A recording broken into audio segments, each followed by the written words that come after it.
హరే కృష్ణ. అందరికీ గీతా జయంతి శుభాకాంక్షలు. భగవద్గీత ఒక్కటే మనకి సాధారణంగా గీతగా పరిచయం. కానీ మనకు వివిధ పురాణాల్లో వివిధ గీతలున్నాయి.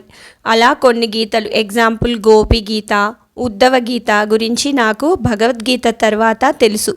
కానీ ఇంకా అనుగీత, జాబలి గీత, బ్రహ్మగీత అని కూడా ఉన్నాయని, వాటి గురించి ఈనాడు సండే బుక్లో ఇచ్చిన ఆర్టికల్లో చదివాను. వెరీ ఇంట్రెస్టింగ్గా ఉన్నాయి. మీరు ఆ గీతల గురించి, వివిధ గీతల గురించి తెలుసుకోవాలంటే ఈ గీతా జయంతి సందర్భంగా వింటారని అనిపించి వీడియో పెడుతున్నాను. ఆర్టికల్ పేరు వచ్చేసి అనేక గీతలు అపార విలువలు.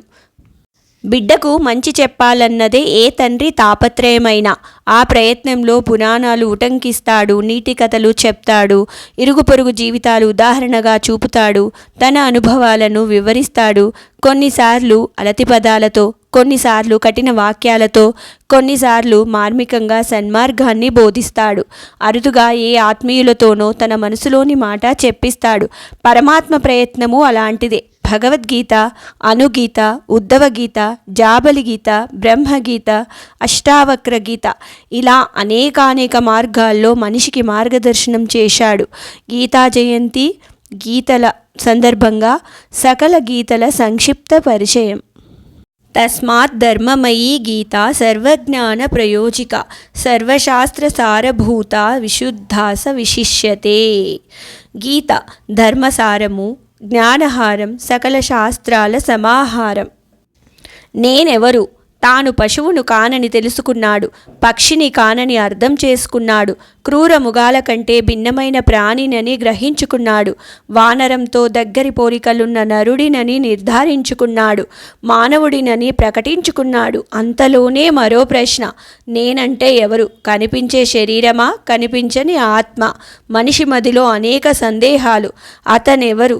చరాచర జగత్తు, సువిశాల ఆకాశం, అనంత సముద్రం, పచ్చని అడవి, దట్టమైన మేఘాలు, చల్లని చినుకులు, సూర్యచంద్రులు, నక్షత్రాలు. సృష్టే ఇంత గొప్పగా ఉన్నప్పుడు సృష్టికర్త ఇంకెంత గొప్పవాడై ఉండాలి? ఇంతకీ అతను సాకారుడా, నిరాకారుడా, సగుణుడా, నిర్గుణుడా?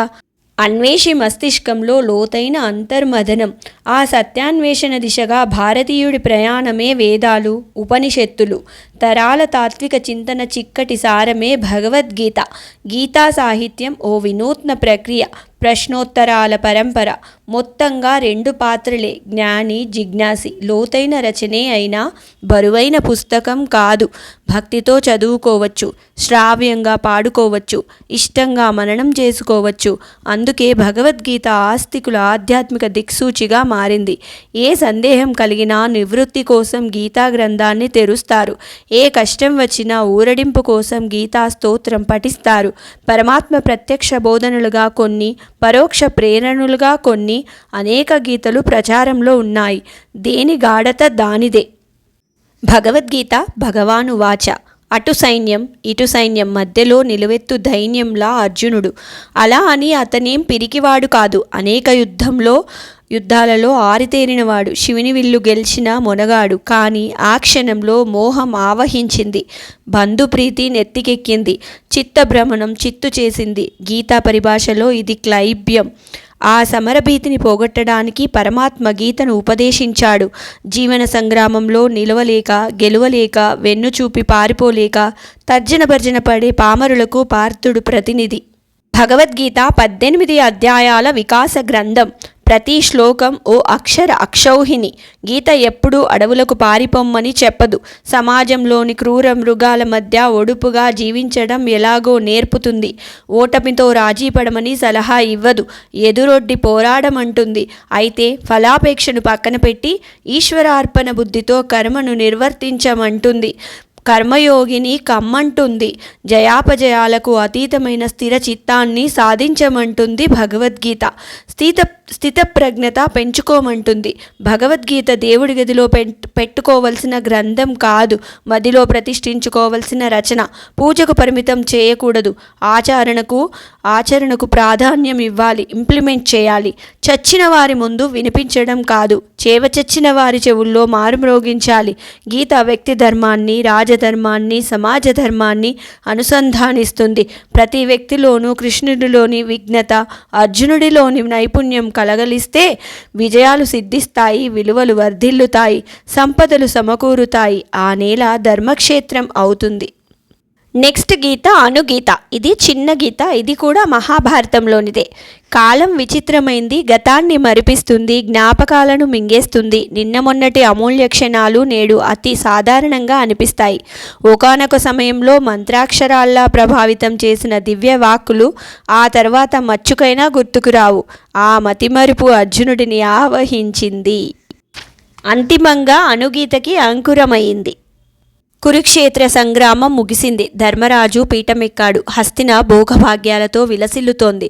అర్జునుడు విందులు విలాసాలతో కాలక్షేపం చేయసాగాడు. ఆ మత్తులో గతాన్ని మర్చిపోయాడు.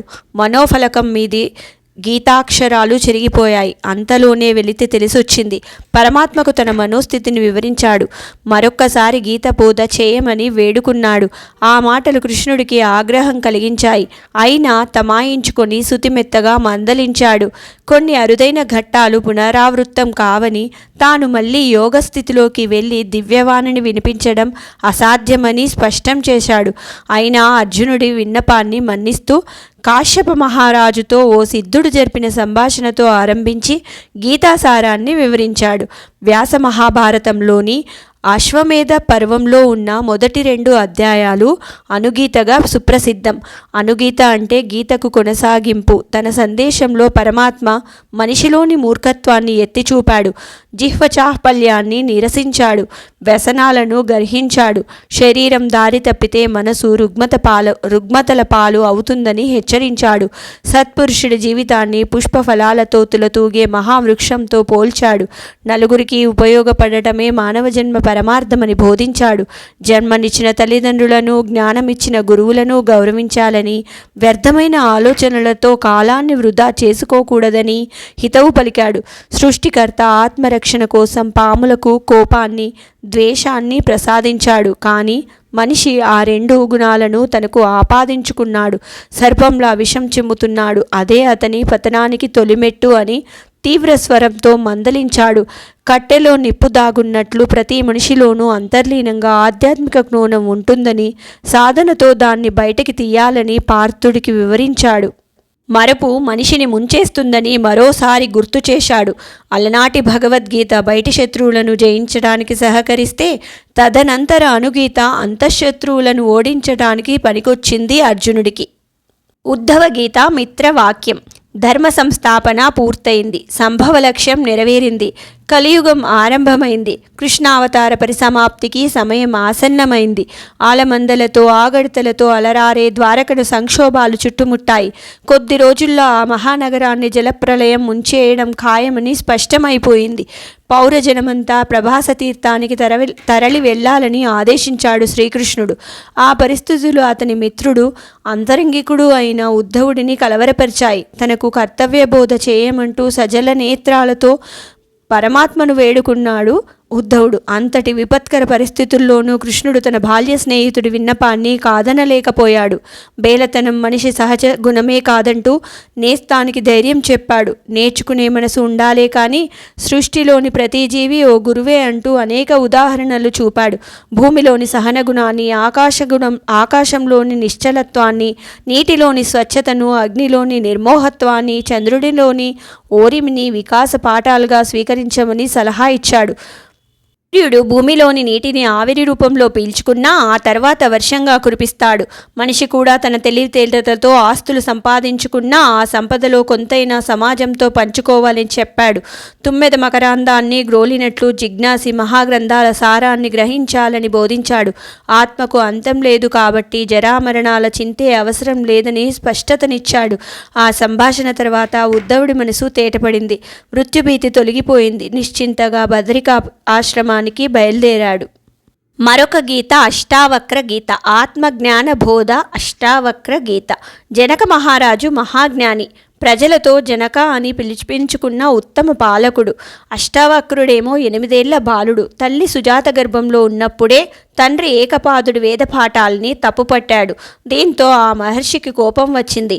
నా బోధనలకే వక్రభాష్యం చెబుతావా? అష్టావక్రుడవై జన్మించు అంటూ సొంత బిడ్డనే శపించాడు. పసివాడు ఆ వైకల్యాన్ని భరిస్తూనే సకల వేదాలను ఆపోషణ చేశాడు. ఒకానొక సందర్భంలో ఏకపాదుడు జనకుడి కొలువులో వంది అనే పండితుడితో జరిగిన తత్వవాదంలో ఓడిపోయి బందీ అయ్యాడు. ఆ విషయం తెలిసి స్వయంగా అష్టావక్రుడే వెళ్ళి వందిని ఓడించి తండ్రిని విడిపించాడు. తదనంతరం ఆ బాలుడు జనకుడితో జరిపిన సంభాషణే అష్టావక్ర గీతగా సుప్రసిద్ధమైంది. జ్ఞానానికి వయసుతో సంబంధం లేదని, సాధనకు శారీరక వైకల్యం అవరోధమే కాదని అష్టావక్రుడి కథ నిరూపిస్తుంది. ఈ గీత దేహాభిమానాన్ని వదిలించుకోమంటుంది. క్షమాగుణం, నిజాయితీ, తృప్తి, సత్యమార్గం, దయ ఈ 5 సద్గుణాలను పంచామృతంలా స్వీకరించాలని చెబుతుంది. చీకట్లో అల్చిప్ప వెండి గిన్నెలా మెరిసిపోతూ కనిపిస్తుంది. మన అదృష్టానికి మురిసిపోయి ఇంటికి తీసుకెళ్తాం, జాగ్రత్తగా దాచుకుంటాం. వెలుతురు సోకగానే ఆ భ్రాంతి తొలగిపోతుంది, నిజం తెలిసిపోతుంది. మనలోని అజ్ఞానము అల్చిప్ప లాంటిదేనని, జ్ఞానకాంతితో వాస్తవాన్ని గ్రహించాలని గుర్తు చేస్తుంది అష్టావక్ర గీత. నెక్స్ట్ వచ్చేసి జాబలి గీత, వ్యాపార నీతి. జాబలి గొప్ప తపస్వి. ప్రాణవాయువుని ఆహారంగా స్వీకరిస్తూ ఓ మహావృక్షం కింద తపస్సు చేసుకున్నవాడు. పక్షులు ఆయన తలపై గూడు కట్టుకొని జీవించేవి. గుడ్లు పెట్టి పిల్లల్ని పొదిగి సంతతిని విస్తరించుకునేవి. అయినా ఆ జాబలి వాటికి ఏమాత్రం నష్టం కలిగించేవాడు కాదు. అదంతా తలుచుకొని నా అంత ధర్మనిష్ఠాపరులు ఈ సృష్టిలో ఎవరైనా ఉన్నారా అని మురిసిపోయేవాడు. అది కాస్త అహంకారంగా మారింది. ఓ రోజు మురిసిపడకు జాబలి, వారణాసిలో తులాధరుడనే వ్యాపారి నీకంటే ధర్మబద్ధంగా జీవిస్తున్నాడు. నమ్మకం కలగకపోతే నువ్వే వెళ్ళి చూడు అని పలికింది ఆకాశవాణి. జాబలికి ఆ మాటలు నమ్మాలనిపించలేదు. వెంటనే కాశీకి బయలుదేరాడు. వ్యాపారిని కలిశాడు. ఆ ఇద్దరి సంభాషణల సారమే జాబలి గీత. వ్యాపారం ద్రోహచింతనం అనే మాట అన్ని సందర్భాల్లోనూ నిజం కాకపోవచ్చు. వ్యాపారాన్ని సత్యవ్రతంలానూ నిర్వర్తించవచ్చు. సంపదలతో సహవాసం చేస్తున్నా తామరాకు మీద నీటి బిందువులా ద్వతకొచ్చు. జనారణ్యంలో కూడా ఓ ఋషిలా జీవించడం సాధ్యమేనని నిరూపించాడు తులాధరుడు. అదంతా చూసి జాబలికి ఆశ్చర్యం వేసింది. తనను తాను పరిచయం చేసుకుని, ఓ వ్యాపారి, నీకింత ధర్మచింతన ఎలా సాధ్యమైంది అని ప్రశ్నించాడు. స్వామి, నాకు దురాశ లేదు. న్యాయమైన ధరకే సరుకులు విక్రయిస్తాను. నాణ్యతకు విలువ ఇస్తాను. కొనుగోలుదారులను నా కుటుంబ సభ్యులులా భావిస్తాను. ఆత్మస్థుతి, పరనింద రెండూ తెలియవు నాకు. కీర్తికాంక్ష లేనే లేదు. మీరు అడవిల్లో జరిపించే యజ్ఞయాగాలు నేను మనసులోనే నిర్వహించుకుంటాను. మీలా తీర్థయాత్రలు చేయకపోవచ్చు, కానీ నా ఆత్మతీర్థంలో పరమాత్మను ప్రతిష్ఠించుకొని నిత్యం పూజిస్తాను.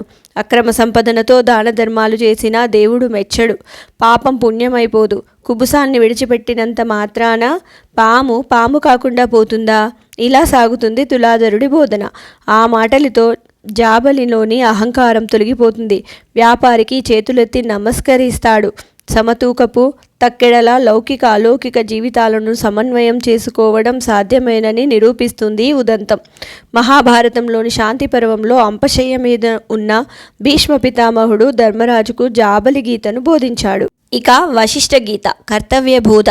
ద్వాపర యుగంలో అర్జునుడిలా, అంతకుముందే త్రేతాయుగంలో కౌమారరాముడు తర్జన భర్జన పడ్డాడు. ఆ సమయంలో దాశరథి మానసిక స్థితి ఎలుకలు పాడు చేసిన ఇంటిలా ఉందట. గురువు స్థానంలో నిలబడి ఆ సందిగ్ధాన్ని తొలగించాడు వశిష్ఠ మహర్షి. వశిష్ఠ గీత సుబోధకమైంది. ప్రత్యేకించి యువతను లక్ష్యంగా పెట్టుకుంది. తింటేనే రుచి తెలుసుకుంటాము, నడిస్తేనే గమ్యానికి చేరుకుంటాము అంటూ అలతి పదాలతో మానవ ప్రయత్నానికి పెద్దపీట వేస్తోంది. మనసు మీద నియంత్రణ అవసరమని చెబుతోంది. కొయ్య ముక్కను చూసినప్పుడు ఎలాంటి భావన కలుగుతుందో కోమలిని చూస్తున్నప్పుడు అలాంటి నిర్మోహత్వమే కలగాలని బోధిస్తుంది. అప్పుడే పుట్టిన పసిపాపలోని నిర్మలత్వాన్ని మనసులో నింపుకోవాలని సూచిస్తుంది. దానగుణాన్ని కీర్తిస్తుంది. ఈ సందర్భంలో కుండిపూడి వృత్తాంతాన్ని వివరిస్తాడు మహర్షి.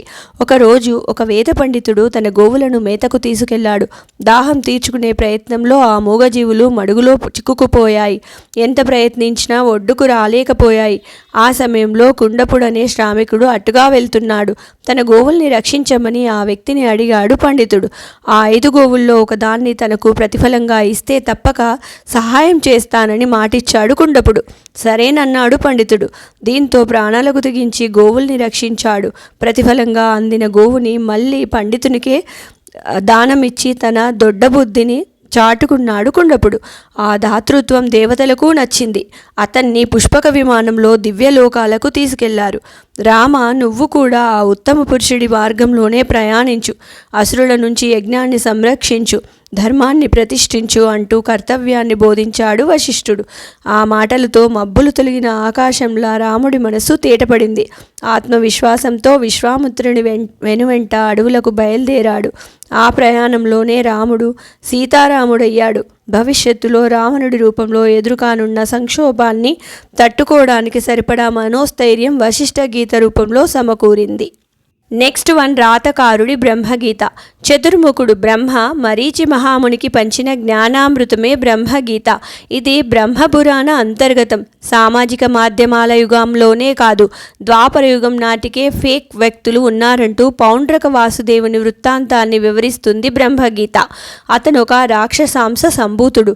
అచ్చంగా కృష్ణుడిలా అలంకరించుకునేవాడు. నకిలీ శంఖచక్రాలు ధరించేవాడు. దీంతో కృష్ణుడు, నువ్వే కనుక అసలైన వాసుదేవుడివైతే వచ్చి నీ శంఖచక్ర గదా పద్మాలను విడిపించుకుని వెళ్ళు అని సవాలు విసిరాడు. ఆ అసురుడు అజ్ఞానంతో యుద్ధానికి బయలుదేరాడు. కృష్ణుడు సంధించిన ఆయుధాలు పౌండ్రకుడిని వధించి వచ్చి కృష్ణుడిని చేరుకున్నాయి. అలా ప్రపంచానికి ఓ ఫేక్ పరమాత్మ బాధ తప్పింది. ఈ గీత మనిషిలోని దాతృత్వాన్ని కీర్తిస్తుంది. అన్ని దానాల్లోనూ అన్నదానం అతి గొప్పదని నొక్కి చెబుతుంది. సూర్యుడిని పరబ్రహ్మగా ప్రతిపాదిస్తుంది. ఎన్ని అవరోధాలు ఎదురైనా అంతిమంగా ధర్మమే గెలుస్తుందని భరోసా ఇస్తుంది. తలరాతలు రాసే విధాత గురువుగా మారి గీతను బోధించడం బ్రహ్మగీత ప్రత్యేకత. ఇలా ఆధ్యాత్మిక సాహిత్యంలో అనేక గీతలు ఉన్నాయి.